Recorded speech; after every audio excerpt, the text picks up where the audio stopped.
श्री राम की आज्ञा मिलते ही लक्ष्मण जी ने शूर्पणखा को बिना नाक और बिना कान के कर दिया, और यह करके जैसे ही उन्होंने उसके माध्यम से रावण को चुनौती दे दी, बिना नाक और कान के शूर्पणखा और भी भयानक लगने लगी। उसके शरीर से रक्त इस प्रकार बहने लगा जैसे काले पर्वत से गीरू की धारा बह रही हो। और फिर वह विलाप करती हुई खरदूषण के पास पहुंची और बोली, हे भाई, तुम्हारे पौरुष को धिक्कार है, तुम्हारे बल को धिक्कार है। यह सुनकर खरदूषण ने उससे पूछा, आखिर बात क्या हुई है, बताओ तो सही।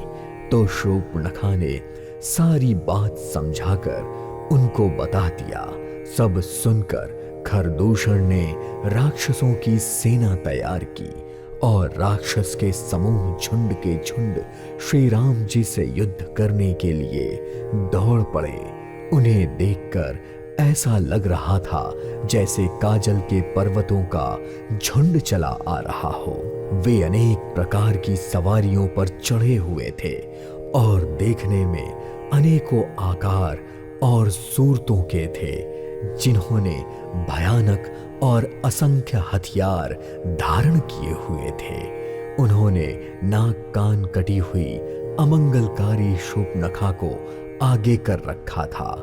अनगिनत अमंगल अपशगुन हो रहे थे, परंतु मृत्यु के वश में होने के कारण वे सब के सब उन अपशगुनों को किसी गिनती में ले ही नहीं रहे थे।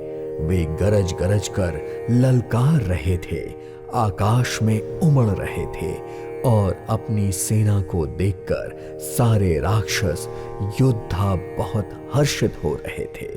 उनमें से कोई कहता, दोनों भाइयों को जीवित ही पकड़ लो, तो कोई कहता, पकड़कर उन्हें मार डालो और उनकी स्त्री को छीन लो।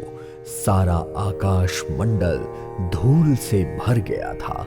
तभी श्री राम जी ने लक्ष्मण जी को बुलाकर उनसे कहा, राक्षसों की भयानक सेना आ रही है। जानकी को लेकर तुम पर्वत की कंदरा में चले जाओ, पर सावधान रहना। प्रभु श्री राम की आज्ञा सुनकर लक्ष्मण ने हाथ में धनुष बाण लिया और सीता जी के साथ चल दिए। शत्रुओं की सेना समीप आते ही श्री राम जी ने हंसकर कमर में तरकश कसा और अपनी विशाल भुजाओं में धनुष लेकर और बाण को ऊपर चढ़ाकर उन्होंने राक्षसों की ओर ऐसे देखा जैसे मतवाले हाथियों का समूह अपनी ओर आता देखकर सिंह उनकी ओर देखता है। तभी पकड़ो पकड़ो की ध्वनि करते हुए राक्षस योद्धा बड़ी तेजी से दौड़ते हुए श्री राम जी के पास आए और उन्होंने उनको चारों ओर से घेर लिया। प्रभु श्री राम जी को देखकर राक्षसों की सेना चकित रह गई और वह उन पर बाण नहीं छोड़ सकती। तभी अपने मंत्री को बुलाकर खरदूषण ने कहा, यह राजकुमार तो मनुष्यों के भूषण हैं। जितने भी नाग, असुर, देवता, मनुष्य और मुनि हैं, उनमें से ना जाने कितने ही हमने देखे हैं, मार डाले हैं, पर अपने पूरे जीवन में हमने ऐसी सुंदरता कहीं नहीं देखी। यद्यपि इन्होंने हमारी बहन को कुरूप कर दिया, फिर भी ये सुंदर पुरुष वध के योग्य नहीं है। यह कहकर खरदूषण ने अपनी सेना से कहा, उनसे कहो छुपाई हुई अपनी स्त्री हमें तुरंत दे दे और दोनों भाई जीते जी वापस लौट जाएं। जाओ और उसका उत्तर सुनकर शीघ्र आओ। दूतों ने जाकर यह संदेश श्री राम जी से कहा।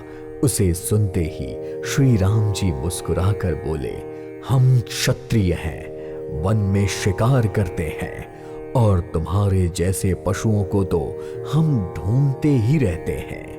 हम बलवान शत्रु को देखकर डरते नहीं, लड़ने के लिए यदि काल भी आगे आए तो भी हम उससे लड़ सकते हैं। यद्यपि हम मनुष्य हैं, परंतु दैत्य कुल का नाश करने वाले हैं और मुनियों की रक्षा करने वाले हैं। हम बालक हैं, परंतु दुष्टों को दंड देने वाले।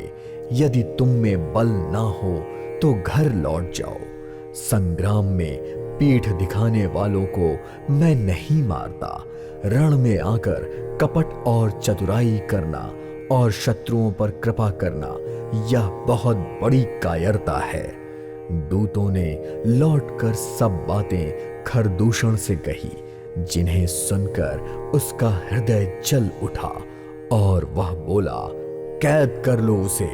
यह सुनते ही बाण, धनुष, शूल, कटार, फरसा धारण किए हुए भयानक राक्षस योद्धा दौड़ पड़े।